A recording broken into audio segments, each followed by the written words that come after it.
రైతులకు సంబంధించి గురుకులాల్లో చదువుకుంటున్నటువంటి పేద ఎస్సీ ఎస్టీ బీసీ మైనార్టీ వర్గాల పిల్లలకు సంబంధించి ఏమాత్రం పట్టింపు లేదు. ముఖ్యమంత్రి మంత్రులు ఫుట్బాల్ ఆటలు ఆడతారు, ఇంకా కొంతమంది ఎమ్మెల్యేలు నాటకాలు వేస్తారు, ఇంకా కొంతమంది ఎమ్మెల్యేలు రికార్డింగ్ డ్యాన్సులు. ఇది వీళ్ళు తెలంగాణలో వీళ్ళ ప్రజాపాలన. మళ్ళీ దాంట్లో కూడా ముఖ్యమంత్రి రేవంత్ రెడ్డి ఫ్యూడలిస్ట్ మనస్తత్వం. ఆయన కింద కాలు మీద కాలు వేసుకొని కూర్చొని నవ్వుతూ ఉంటాడు, పైన రికార్డింగ్ డ్యాన్సులు వేసేది నాటకాలు వేసేది ఎస్టీ సామాజిక వర్గానికి సంబంధించిన ఎమ్మెల్యేలు, ఎస్సీ సామాజిక వర్గానికి సంబంధించిన ఎమ్మెల్యేలు, బీసీ సామాజిక వర్గానికి సంబంధించిన ఒక మంత్రి. అంటే ఎస్సీ ఎస్టీ బీసీలు రికార్డింగ్ డ్యాన్సులు వేయాలి, నాటకాలు ఆడాలి, డ్రామాలు వేయాలి. ఈ ఫ్యూడలిస్ట్ ముఖ్యమంత్రి రేవంత్ రెడ్డి కాలు మీద కాలు వేసుకొని కింద కూర్చొని తమాషా చూస్తుంటాడు, నవ్వుతూ ఉంటాడు. ఇది రాష్ట్రంలో జరుగుతున్నటువంటి ప్రజాపాలన. ఇది దేనికి నిదర్శనం? తెలంగాణలో చైతన్యం ఎక్కువ, విప్లవోద్యమాలకు పుట్టినిల్లు ఒకప్పుడు. అదేవిధంగా బహుజన సామాజిక దళిత గిరిజన ఉద్యమాలకు వేదిక తెలంగాణ. ఎంతో చైతన్యవంతమైనటువంటి గడ్డ. ఇక్కడి నుంచే ఎన్నో ఉద్యమాలు దేశవ్యాప్తంగా విశ్వవ్యాప్తంగా ప్రజల్ని కదిలించే విధంగా ముందుకు వచ్చినటువంటి ప్రాంతం. ఫ్యూడలిస్ట్ విధానాలకు పెత్తందారి పోకర్లకు వ్యతిరేకంగా పోరాటం చేసినటువంటి గడ్డ. ఆ గడ్డ మీద ఇవాళ ఈ ముఖ్యమంత్రి కాలు మీద కాలేసుకొని ఫ్యూడలిస్ట్ లాగా నయా జమీందార్ లాగా రేవంత్ రెడ్డి కూర్చుంటాడు. ఎస్సీ ఎస్టీ బీసీ ఎమ్మెల్యేలు మంత్రులు రికార్డింగ్ డ్యాన్సులు, నాటకాలు, డ్రామాలు. ఇది జరుగుతున్న ప్రజాపాలన. ఇక ఈ ముఖ్యమంత్రి మాట్లాడతాడు అసెంబ్లీలో. ఏమంటాడు ఆయన? దళితుల మీద ఎక్కడ లేని ప్రేమలకు వస్తున్నాడు ఈ ముఖ్యమంత్రి గారు కొత్తగా. నిన్న అసెంబ్లీలో గడిచిన 2 రోజుల నుంచి రాష్ట్ర వ్యాప్తంగా ఒక అంశం మీద చర్చ జరుగుతూ ఉందని నిన్న అసెంబ్లీలో మొన్న మా బీఆర్ఎస్ లెజిస్లేచర్ పార్టీ లేవనెత్తింది. ఏంటిది అది? రెవెన్యూ శాఖ మంత్రి అయినటువంటి పొంగులేటి శ్రీనివాసరెడ్డి ఒక భూ బకాసురుడి లాగా, రెవెన్యూ శాఖ అంటే భూములకు సంబంధించిన అంశము, ప్రజలకు మంచి చేయాల్సినటువంటి బాధ్యత ఉన్నటువంటి మంత్రి అంతులేని భూదాహంతో దళితులు, గిరిజనులు, బలహీన వర్గాలు, పేదలు, తర్వాత ఇతరత్ర హైదరాబాద్లో చుట్టుపక్కల ఎన్నో సంవత్సరాల నుంచి ఇతర వర్గాల వాళ్ళు కూడా తల్లిదండ్రుల నుంచి తాత ముత్తాతల నుంచి సంక్రమించిన వివిధ ఆస్తులు భూముల రూపంలో వాళ్ళు ఇక్కడ ఉంటే వాటి మీద కన్నేసిన ఈ గద్ద పొంగులేటి శ్రీనివాసరెడ్డి అనే గద్ద, ఈ భూబకాసురుడు వెలుగుమట్ల నుంచి మొదలుకొని వట్టినాగులపల్లి దాకా ఇల్లు కూలగొడతాడు, గుండాలను పెట్టి బెదిరిస్తాడు, భూములు కబ్జాలు పెడతాడు, లేకపోతే మీ అంతు చూస్తా అని మాట్లాడతాడు. అటువంటి ఈ భూబకాసురుడి అంతులేని భూదాహం మీద నిన్న అసెంబ్లీలో మా పార్టీ పోరాటం చేస్తుంటే మా ఎమ్మెల్యేలు దాని మీద మాట్లాడే దమ్ము లేక, దాని మీద మాట్లాడే ధైర్యం లేక ఒక అటెన్షన్ డైవర్షన్, మళ్ళీ సేమ్ ఎప్పుడు ఏ అంశం వచ్చినా ప్రజల దృష్టిని మరల్చాలి, ఏదో ఒకటి వేరే తెర మీదకి తీసుకురావాలి.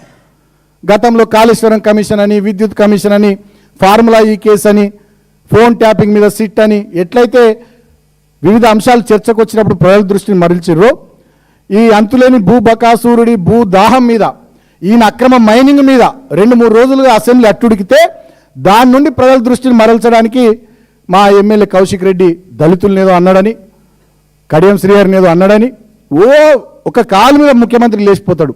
ఇక దళితుల మీద ఎక్కలేని ప్రేమ, మామూలు ప్రేమ కాదు. ఆ ప్రేమ చూసి దళితున్నైనా నాకే అబ్బా అనిపించింది. అంతులేని ప్రేమలుగా వస్తున్నాడు ఈ ముఖ్యమంత్రి. ఆ ప్రేమలుగా వసేటటువంటి ముఖ్యమంత్రి వార్నింగ్లు ఇస్తాడు మా ఎమ్మెల్యేలకు. ఏమని వార్నింగ్లు ఇస్తాడు? ఒక పవిత్రమైనటువంటి చట్టసభలో గతంలో కూడా ఈయన మాట్లాడిండు, తొక్కుతా, పేగులు తీస్తా, నేను ఉత్తరాలే తొక్కుకుంటూ వచ్చినా, పండబెట్టి తొక్కుతా అని గతంలో మాట్లాడిండు. పవిత్రమైనటువంటి చట్టసభ రాష్ట్ర వ్యవస్థలో అత్యున్నత స్థాయి సభ. ఆ సభ ఔన్నత్యాన్ని దిగజార్చే విధంగా ఈయన పొజిషన్ ముఖ్యమంత్రి స్థాయి, ప్రభుత్వ పెద్దగా దాన్ని ఖ్యాతి తగ్గిపోయే విధంగా ఈయన ప్రవర్తిస్తున్నటువంటి తీరు, ఒక బజారు భాష, ఒక వీధి రౌడీలాగా, ఒక గుండాలాగా, ఒక క్రిమినల్గా. వాస్తవం ఇవన్నీ ఆయననే తప్పిపోయి ముఖ్యమంత్రి అయింది కాబట్టి అవన్నీ నిరూపించుకుంటున్నాడు, అసెంబ్లీ వేదికగా చూపెట్టుకుంటున్నాడు. ఆయన మద్దతుతో వాళ్ళ ఎమ్మెల్యేలు అసెంబ్లీ వేదికగా బజారు రౌడీలాగా గూండాలాగా మాట్లాడినటువంటి తీరును కూడా ఒకసారి నేను మీడియా ద్వారా తెలంగాణ ప్రజలంతా చూడాలని కోరుతా ఉన్నా. ఆ వీడియో ప్లే చేయమ్మా ముఖ్యమంత్రి గారిది. ఈ వైపులో కూడా ఉన్నారు, ఈ వైపులో కూడా అంతకంటే కండలు తిరిగిన వాళ్ళు ఉన్నారు. రాజ్ ఠాకూర్ రాజ్ ఠాకూర్ ఒకసారి నిలబడు. మా దగ్గర కూడా కండలు తిరిగిన వాళ్ళు ఉంటారు అధ్యక్ష.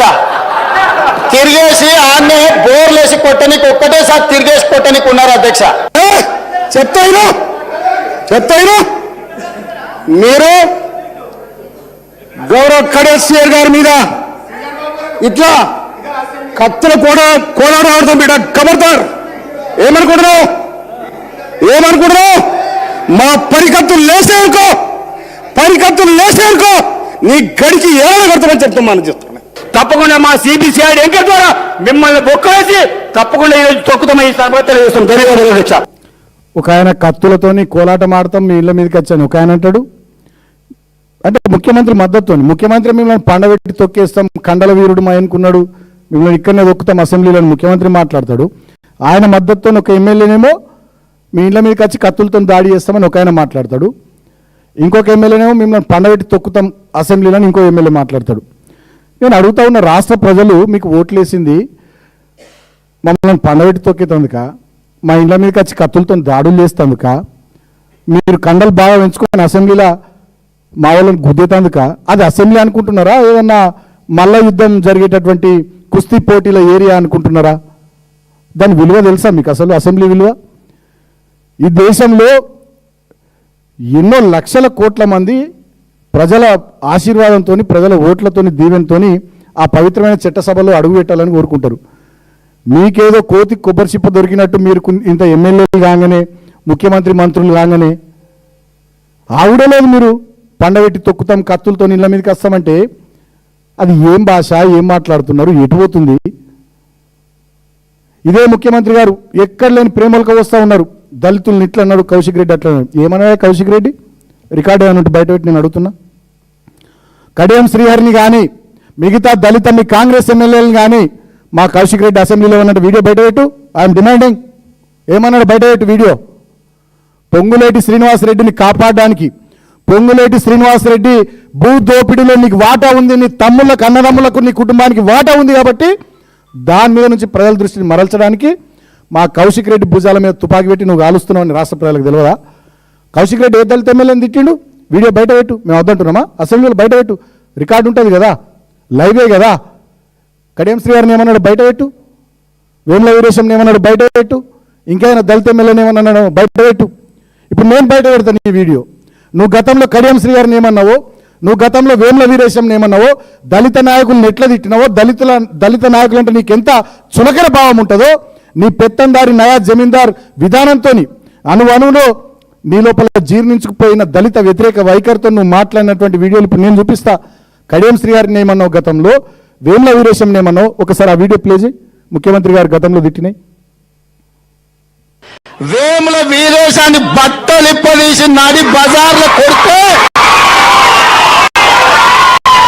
వేముల వీరేశాన్ని నల్గొండ క్లాక్ టవర్ దగ్గర బట్టలిప్పదీసి పిర్రల్ వర్గం దగ్గర కొడితే, నిజంగానే కడియం శ్రీహరి గారు మాల మాదిగ సామాజిక వర్గాలకు సంబంధించిన వాడైతే శాసనసభలో ఒక నిజ నిర్ధారణ కమిటీ వేసి ఆయన సొంత ఊరిపోయి ప్రజలను కనుక్కుందాం.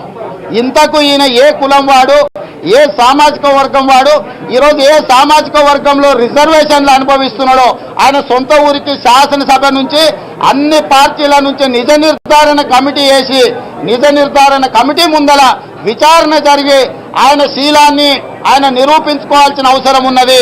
ఆయన ఏ సామాజిక వర్గం వాడు, ఏ సామాజిక వర్గం కోటాలో పదవులు అనుభవిస్తున్నాడో ప్రజలకు కడియం శ్రీహరి గారు సమాధానం చెప్పాలని చెప్పి తెలుగుదేశం పార్టీ డిమాండ్ చేస్తుంది. ఇది కడియం శ్రీహరి మీద, వేముల వీరేశం వాళ్ళ మీద రేవంత్ రెడ్డి వాడిన భాష. ఇదే కడియం శ్రీహరి గారిని కేసీఆర్ గారు ఎంపీ చేసిండు, నాతో పాటు ఫస్ట్ టర్మ్ 2014 వారు ఎంపీ వరంగల్ నుంచి. తర్వాత ఇదే కడియం శ్రీహరి గారిని కేసీఆర్ గారు ఉప ముఖ్యమంత్రి చేసిరు. ఇదే కడియం శ్రీహరి గారిని తర్వాత ఎమ్మెల్సీ చేసిరు. ఇదే కడియం శ్రీహరి గారిని తర్వాత సిట్టింగ్ ఎమ్మెల్యే రాజయ్య గారు ఉండగా కూడా వారిని కాదని వీరికి స్టేషన్ కన్పూర్ నుంచి ఎమ్మెల్యే టికెట్ ఇప్పించి గెలిపించిండు.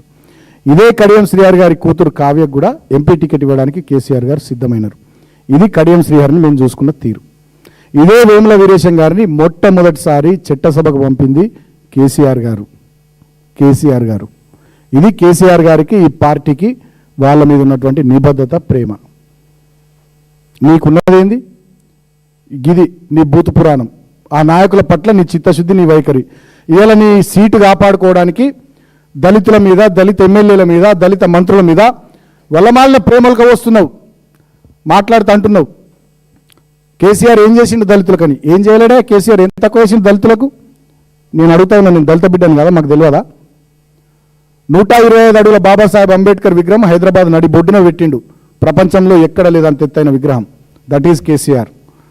ప్రపంచంలో కాదు, అసలు ఎక్కడ కూడా లేనటువంటి పథకం.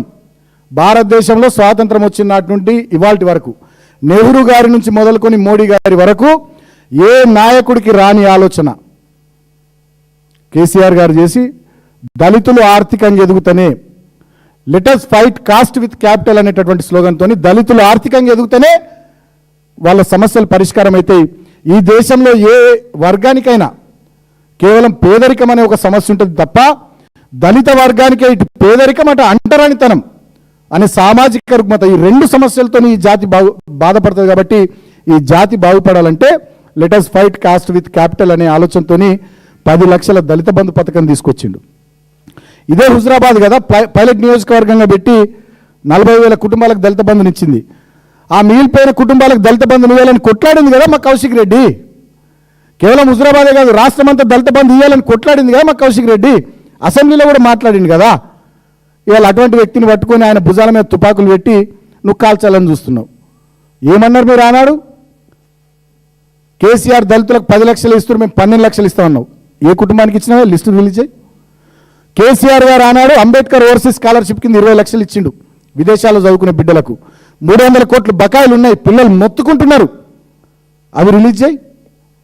బ్యాక్లాగ్ పోస్టులు ఉన్నాయి ఎస్సీ ఎస్టీలకు సంబంధించి, ఫిలప్ చేస్తున్నావా? అవి ఫిల్ చేయి.